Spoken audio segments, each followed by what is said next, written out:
Ploy n'a que 2 ans, mais elle apprend vite. Cet exercice semble innocent, mais elle a subi un entraînement beaucoup plus dur. Séparée de sa mère, attachée, battue, on dit qu'on écrase l'esprit de l'éléphant, c'est-à-dire qu'on instaure la domination de l'homme. Bantangkland, dans l'est de la Thaïlande, est l'épicentre du dressage des éléphants. Des ONG tentent d'arrêter ce rite cruel, mais la tradition continue à l'abri des caméras. Pour les Maouts, les dresseurs des éléphants, la réalité est plus compliquée. On ne les élève pas pour leur faire mal, mais comme un membre de notre famille. S'ils ne sont pas têtus, on ne leur fait rien. Les crochets et les couteaux, c'est pour notre protection. Si on est en danger ou en difficulté, on peut les utiliser. Si on n'utilise que nos mains et que l'éléphant fonce dans la foule, on n'a rien pour l'arrêter.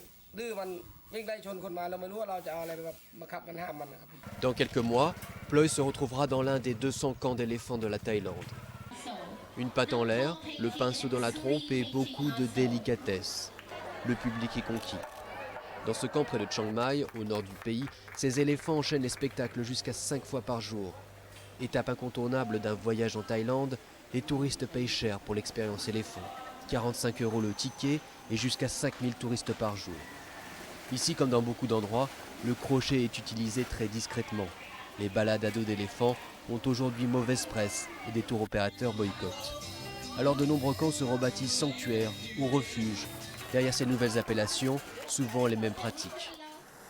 Un de ces camps a décidé de véritablement devenir éthique grâce à l'ONG World Animal Protection.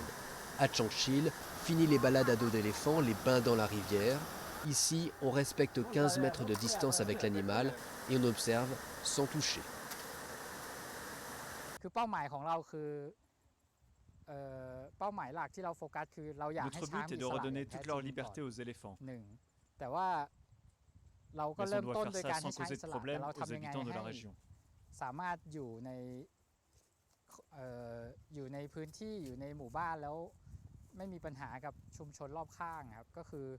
Jamais loin, ce sont les Maouts qui suivent les éléphants.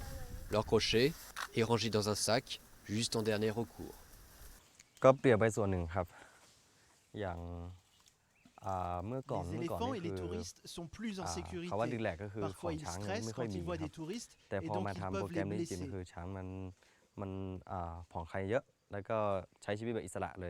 Depuis qu'on a mis ce programme en place, ils sont devenus plus calmes.